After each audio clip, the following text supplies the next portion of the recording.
Kenapa orang NPD atau Narcissistic Personality Disorder itu paling tidak suka dengan orang introvert? Orang NPD itu paling tidak suka dengan seorang introvert karena seorang introvert itu tidak bisa ditaklukkan secara ego. Tapi paling tidak ada 5 alasan secara psikologis kenapa orang introvert itu tidak disukai oleh orang NPD. Nomor 5 paling utama.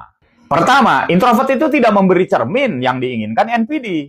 Jadi orang NPD itu kan pengennya dikagumi, dieluk-elukan gitu, dipuja-puja, dipuji-puji.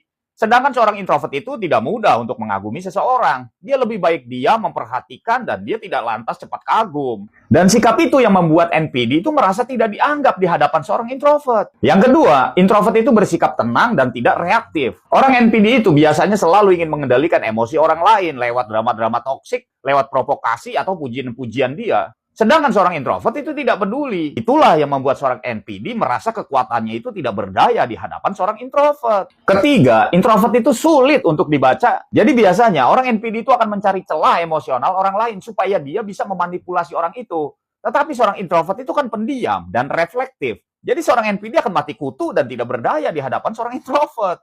Keempat, introvert itu mempunyai kepribadian yang kuat. Jadi seorang introvert itu tahu kapan dia harus diam, kapan dia harus bicara, kapan dia harus tinggal, dan kapan harus dia pergi. Dan ketika seorang introvert itu menjaga jarak dengan seorang NPD itu akan merasa ditinggalkan, diabaikan, dan dianggap tidak berharga dan tidak ada. Dan itu adalah sebuah penghinaan bagi seorang NPD. Nomor 5, dan ini yang paling utama. Seorang introvert itu akan memantulkan realitas kehidupan yang asli, bukan ego palsu. Makanya ketika seorang NPD itu lagi ngoceh-ngoceh di hadapan seorang introvert dan seorang introvertnya itu diem aja, itu seorang NPD itu merasa kikuk dan bingung. Seolah-olah tuh seorang introvert sudah membaca pikiran seorang NPD dan merasakan kepalsuan-kepalsuan yang ada di dalam diri seorang NPD. Mati kutu nggak tuh NPD? Intinya, seorang introvert tidak akan tunduk kepada ilusi yang diciptakan oleh seorang NPD. Dan itu yang paling dibenci oleh ego narsistik.